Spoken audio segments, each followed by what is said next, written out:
पूरा एशिया इस वक्त तबाही के दौर से गुजर रहा है।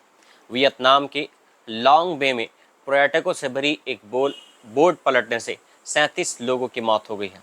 वहीं दक्षिण कोरिया में भयंकर बारिश और भूस्खलन से लगभग 14 लोगों की जानें जा चुकी हैं और गजा में इजरायली हमलों का नरसंहार अभी भी जारी है।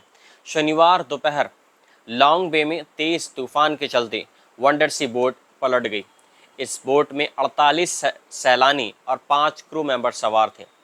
37 लोगों की लाशें रविवार सुबह तक निकाल ली गई हैं और 5 लोग इसमें अभी भी लापता बताए जा रहे हैं। बोट में 20 से ज़्यादा बच्चे थे। 14 साल का एक बच्चा 4 घंटे तक उल्टी हुई नाव के अंदर फंसा रहा और चमत्कारिक रूप से जिंदा बच गया। प्रधानमंत्री फॉम मिन चिन ने मृतकों के परिवारों को संवेदना दी और घटना की जांच के आदेश दिए। सरकारी रिपोर्ट के अनुसार उत्तर वियतनाम और टोंगिन की खाड़ी में तेज बारिश और बिजली और आंधी की वजह से यह हादसा हुआ है। लॉन्ग बे वियतनाम का सबसे बड़ा टूरिस्ट स्पॉट है।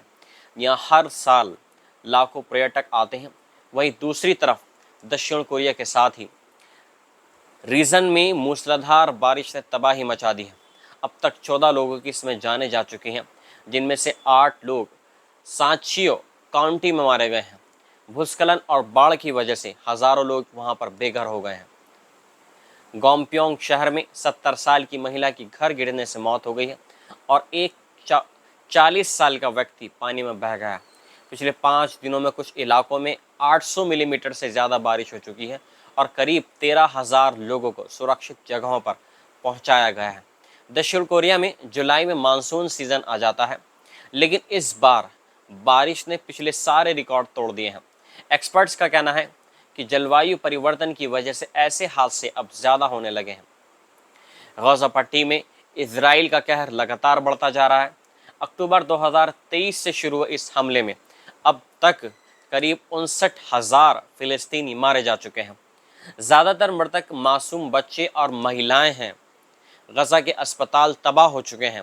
सिर्फ 18 अस्पताल किसी तरह काम कर पा रहे हैं और वो भी पूरी तरीके से नहीं। 10,000 से ज़्यादा लोग इलाज के लिए बाहर जाने का इंतज़ार कर रहे हैं। लेकिन अब 3 मेडिकल ट्रक गजा पहुँचे हैं, लेकिन खाने पीने का सामान अभी भी नहीं मिल पा रहा है। दूसरी ओर गजा में हमास और इजराइल के बीच युद्ध विराम की बातचीत अभी भी जारी है, लेकिन नेतन्याहू सरकार पर आरोप लग रहे हैं कि वो सिर्फ चुनाव तक सत्ता में बने रहने के लिए इस युद्ध को और लंबा खींच रहे हैं।